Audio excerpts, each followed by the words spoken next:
Hello friends, आप सबका एक बार फिर से इस सोशल मीडिया प्लेटफॉर्म पर बहुत बहुत स्वागत है। मैं ब्रजेश कुमार पटेल एक बार फिर से आप लोगों के बीच मॉडर्न हिस्ट्री से रिलेटेड चैप्टर लेकर उपस्थित हुआ हूं।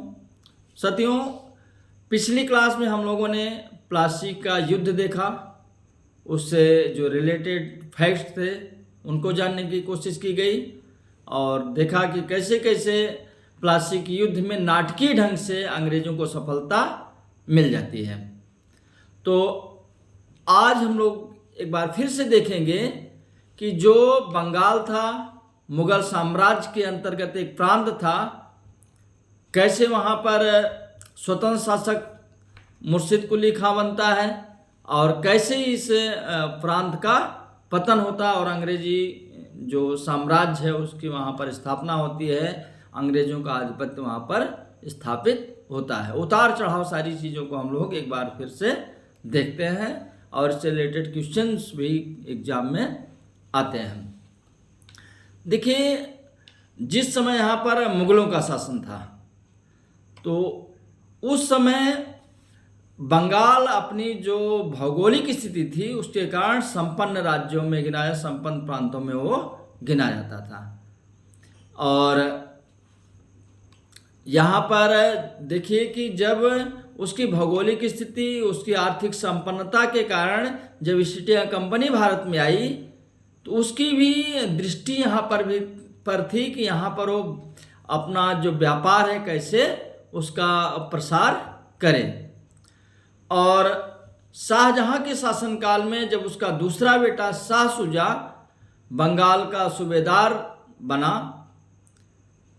तो 1651 ईस्वी में अंग्रेजों ने उससे अनुमति लेकर के अपनी पहली कोठी हुगली का हमने पहले ही उल्लेख किया हुआ है कि जब रॉबर्ट क्लाइव कलकत्ता, चंद्रनगर और सबसे होते हुगली और कटोया गया था, तो मैप से आप उसको समझ सकते हैं। हुगली बहुत विख्यात स्थान है। तो हुगली में उन्होंने कोठी बनाई और हुगली में कोठी बनाने के बाद उन्होंने रेशम और सोरे इन चीज़ों का क्या किया उन्होंने, और चीनी, रेशम, सोरे और चीनी का व्यापार करना उन्होंने शुरू कर दिया।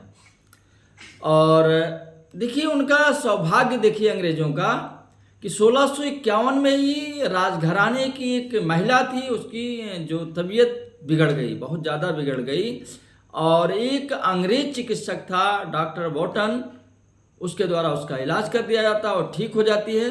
इससे प्रसन्न होकर के जो शाह शुजा था उसने मात्र 3000 रुपये वार्षिक शुल्क के बदले में बिहार, बंगाल और उड़ीसा में अंग्रेजों को व्यापार करने, मुक्त व्यापार का अधिकार देता है। जिस ढंग की स्थिति हो गई तो ईस्ट इंडिया कंपनी को जबरदस्त फायदा हुआ, मुनाफा ही मुनाफा उसको हो गया, बिना रोक टोक अब वो लोग व्यापार कर रहे थे।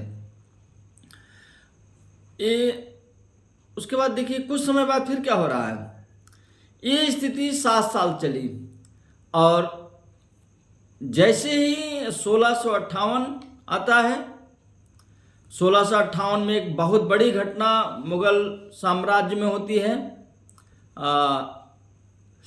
एक झंझावात की स्थिति होती है कि अभी शाहजहाँ जिंदा है लेकिन उसका जो बेटा है औरंगजेब, वो क्या कर रहा है, उसको अपदस्थ कर दे रहा है गद्दी से, खुद अपने आप को शासक घोषित कर दे रहा है। और जब वो शासक घोषित हो गया तो उसने यहाँ पर भी परिवर्तन किया। 1658 ईस्वी में जो मीर जुमला बहुत चर्चित व्यक्ति है उसको बंगाल का उसने सूबेदार नियुक्त किया।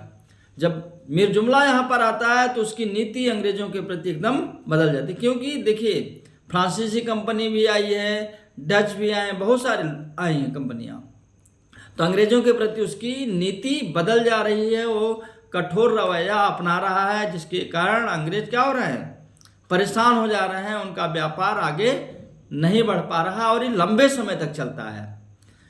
और अब 1698 ईस्वी में जब क्या था, औरंगजेब का अब शासन क्या है, धीरे धीरे समाप्ति की ओर पहुंच रहा है। 1698 ईस्वी में अजीमुस्शान यहाँ का सूबेदार है और उसने सूतानती, कालीघाट और गोविंदपुर 3 स्थानों की जमींदारी अंग्रेजों को दे दी।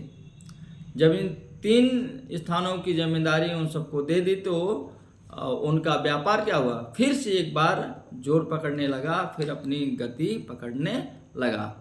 बीच में कुछ चीज़ें छूट रही थी कि देखिए, जब 1651 में वहाँ पर मुक्त व्यापार का हुआ तो उसके बाद जब उनको मुक्त व्यापार का अधिकार दिया तो उन्होंने कासिम बाजार और पटना में भी क्या किया, अपनी कोठी बना लिया था। और 1698 की इस घटना के बाद उनका व्यापार क्या हो रहा है, बहुत तेज बढ़ जा रहा है। लेकिन यहाँ पर भी अब देखिए क्या होगा, 1698 के बाद जब इनका व्यापार आगे बढ़ना शुरू हुआ और इसी बीच 1707 में औरंगजेब की मृत्यु हो जाती है। और औरंगजेब की मृत्यु के बाद जो मुगल साम्राज्य है वो क्या होता है, अवसान की तरफ बढ़ जाता है, विघटन की तरफ बढ़ जाता है। और उसकी मृत्यु के 10वें साल ही जब फर्रुखसियर मुगल सम्राट था, उस समय जो मुर्शिद कुली खां था, जो कि क्या था उस समय, मुर्शिदाबाद का वो फौजदार था,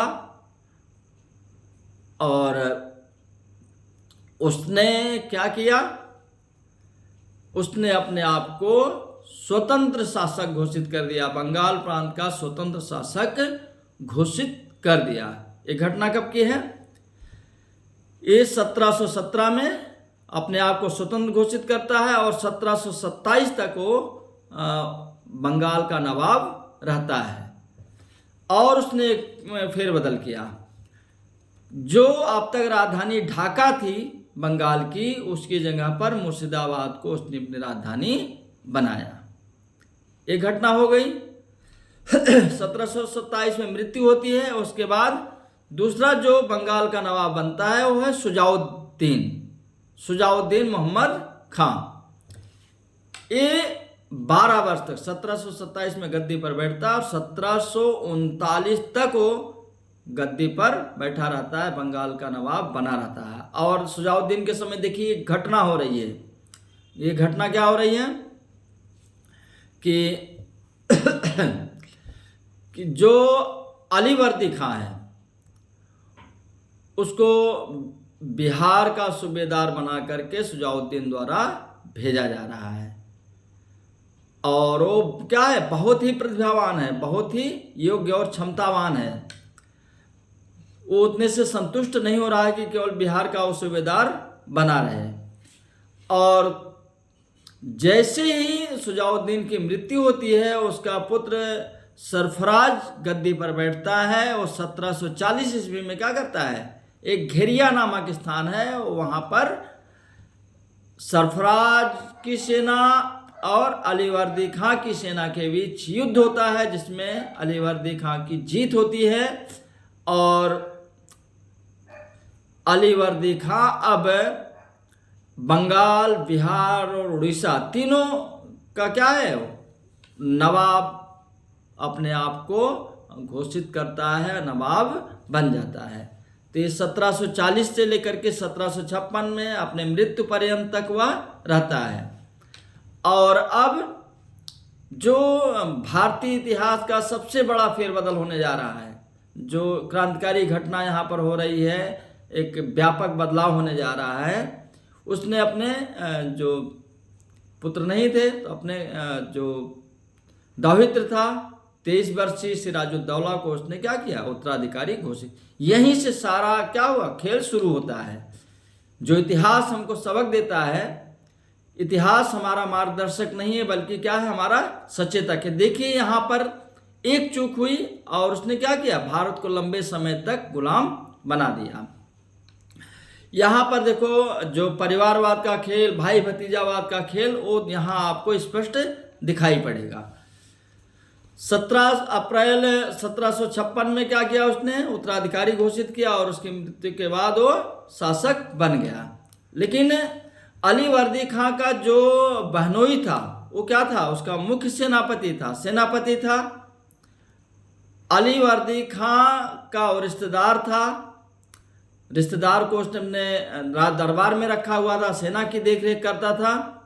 और उसका नाती जो था वो बंगाल का नवाब बन रहा है, उम्र उसकी बहुत कम है। वो बेचारा केवल संकोच में पड़ा हुआ है कि मैं इन सबको कैसे क्या बोलूं, कैसे इनके खिलाफ मैं स्ट्रिक्ट हो जाऊं, कठोर रवैया अपना लूं। और कठोर रवैया अपना नहीं पा रहा है।